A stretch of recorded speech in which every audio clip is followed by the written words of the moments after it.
অসমবাসীৰ বাবে এটা সুখবৰ অসমৰ বাহিৰত থকা উচ্চ শিক্ষানুষ্ঠানৰ অসমীয়া ভাষা সাহিত্যৰ একমাত্ৰ বিভাগ বিশ্বভাৰতী বিশ্ববিদ্যালয়ৰ অসমীয়া বিভাগটো পূৰ্ণাংগৰূপে গঢ়ি তুলিবৰ বাবে বিশ্ববিদ্যালয় অনুদান আয়োগে অনুমোদন জনাইছে 2016 চনৰ পৰা বিভাগটো পূৰ্ণাংগৰূপে গঢ়ি তোলাৰ বাবে দাবী উত্থাপন কৰি অহা হৈছিল আৰু যোৱা 3 এপ্ৰিল 2024ত বিশ্বভাৰতীৰ তৰফৰ পৰা পূৰ্ণাংগ অসমীয়া বিভাগৰ বাবে প্ৰস্তাৱ সম্বলিত বিস্তৃত প্ৰতিবেদন অৰ্থাৎ ডিপিআৰ বিশ্ববিদ্যালয় অনুদান আয়োগলৈ প্ৰেৰণ কৰা হৈছিল বিশ্বভাৰতীৰ এটা প্ৰস্তাৱিত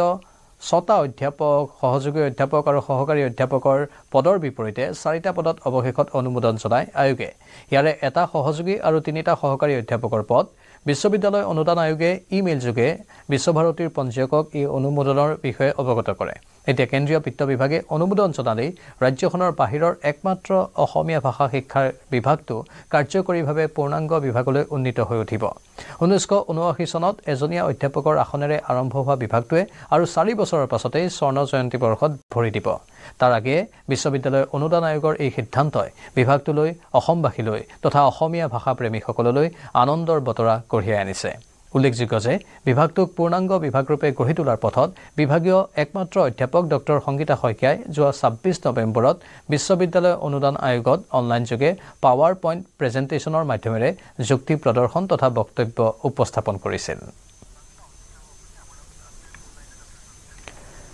আৰু এই মুহূৰ্তত আমাৰ সৈতে ফোন লাইনত আছে বিশ্বভাৰতীৰ অসমীয়া বিভাগৰ সহকাৰী অধ্যাপক ডক্টৰ সংগীতা শইকীয়া ডাঙৰীয়ানী স্বাগতম বাইদেউ আপোনাক আৰু প্ৰথমে অভিনন্দন আপোনাৰ প্ৰচেষ্টাৰ আমি শলাগ লৈছো কি ক'ব বিচাৰিব আৰু হয় মোৰ এটা দীৰ্ঘদিনীয়া স্বপ্ন মই আসলতে অসমৰ বাহিৰত পঢ়িবলৈ যাবলৈ বিচাৰিছিলো মোৰো এটা সপোন আছিল মোৰ মা দেউতাৰো এটা সপোন আছিল যে ছোৱালী বাহিৰত পঢ়িব কিন্তু মই যেতিয়া 1995 চনত উচ্চতৰ মাধ্যমিক পৰীক্ষাত অসমৰ ভিতৰতে সৰ্বোচ্চ নম্বৰ পাই অসমীয়াত সৰ্বোচ্চ নম্বৰ পাই যেতিয়া মই উত্তীৰ্ণ হওঁ তেতিয়া কিন্তু মোৰ দেউতাই কৈছিল মই সিদ্ধান্ত লৈছিলো যে স্নাতক আৰু স্নাতকোত্তৰ মই অসমীয়া বিষয়টোতে ল'ম কিন্তু মোৰ দেউতাই কৈছিল তোৰ ক্ষেত্ৰখন সীমিত হৈ পৰিব গতিকে তই কথাটো আকৌ এবাৰ ভাবিছা কিন্তু মই মোৰ মতত অলৰ হৈ থাকিলো মই অসমৰ বাহিৰলৈ যাব নোৱাৰিলো মানে অসমীয়া পঢ়িবলৈ কিন্তু মই মোৰ ছাত্ৰ ছাত্ৰীসকলক সেই বাটটো মুকলি কৰি দিছো মোৰ যিটো সপোন পূৰণ নহল যে অসমৰ বাহিৰত মই অসমীয়া বিভাগত অসমীয়া বিষয়টো অধ্যয়ন কৰিবলৈ নোৱাৰিলো মই নাপালো সেই সৌভাগ্য কিন্তু মই চেষ্টা কৰিছিলো যাতে অন্য ছাত্ৰ ছাত্ৰীয়ে যেন সেই সুবিধাখিনি পায় গতিকে মই যে খুব সুখী মোৰ এটা দীৰ্ঘদিনীয়া স্বপ্ন পূৰণ হ'ল মই 2016 চনৰ পৰা মানে আনুষ্ঠানিকভাৱে এই যোগাযোগ কৰিছিলো আমাৰ কৰ্তৃপক্ষৰ সৈতে প্ৰস্তাৱ কৰা হৈছিল কিন্তু অৱশেষত এই সুখবৰটো আহিল আজি হয় প্ৰতিবন্ধকতা বাইদেউ কি আছিল কোনোবাই বাধা আপোনাক প্ৰদান কৰিছিল এই কাৰ্যত মোৰ বাধাটো আছিল মানে অকলহৰীয়া মই এটা বিভাগ চলাইছো আসলতে মই 2013 চনৰ পৰা ইয়াত বিশ্বভাৰতীত বিভিন্ন ৰাষ্ট্ৰীয় আৰু আন্তঃৰাষ্ট্ৰীয় আলোচনা চক্ৰ তাৰপিছত আপোনাৰ কৰ্মশালা তাৰপিছত সাংস্কৃতিক অনুষ্ঠান এইবিলাক কলা প্ৰদৰ্শনী এইবিলাক আমি নিয়মীয়াকৈ মই অনুষ্ঠিত কৰি আহিছো খুব মানে কঠিন কাম কিন্তু বিভাগটোক যেহেতু আমি মানে যে এটা খুব সক্ৰিয় বিভাগ সেই হিচাপে আমি প্ৰতিপন্ন কৰাৰ কাৰণে আমি খুব চেষ্টা চলাইছিলো মানে আৰু এতিয়া জাতিস্কাৰ হ'ব বাইদেউ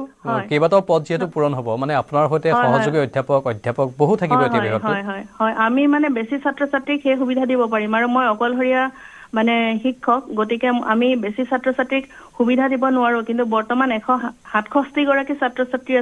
আছে এই বিভাগৰ মানে আমাৰ ছাত্ৰ ছাত্ৰী আছে মোৰ যেতিয়া মোৰ ইয়াত মই যোগদান কৰিছিলো তেতিয়া কেৱল চাৰ্টিফিকেট আৰু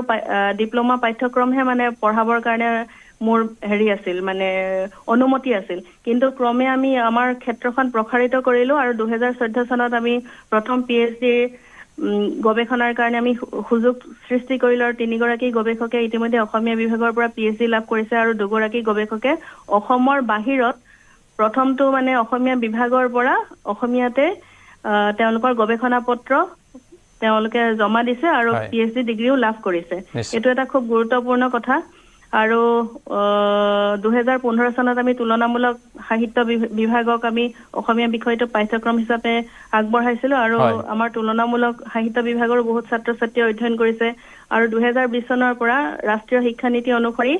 মাল্টিডিসিপ্লিনাৰী মাইনৰ আৰু MIL এই তিনিটা বিষয়ত উল্লেখযোগ্য ছাত্ৰ ছাত্ৰীয়ে ইয়াত মানে অসমীয়া পঢ়িবলৈ আগবাঢ়ি আহিছে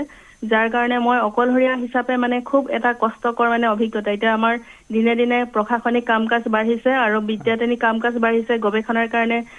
উৎসাহী ছাত্ৰ ছাত্ৰীৰ সংখ্যা বাঢ়িছে অসমত মানে প্ৰতিদিনে মোলে ফোন আহে যে আমি ইয়াত উচ্চ শিক্ষা লাভ কৰিব পাৰিম নেকি গৱেষণা কৰিব পাৰিম নেকি কিন্তু আমি তেওঁলোকক এতিয়া বাট মুকলি হৈছে দিব নোৱাৰিছিলো এতিয়া বাট মুকলি হ'ল ধন্যবাদ জনাইছো ডক্টৰ সংগীতা শইকীয়া ডাঙৰীয়ানী এইখিনি সময় আমাক দিয়াৰ বাবে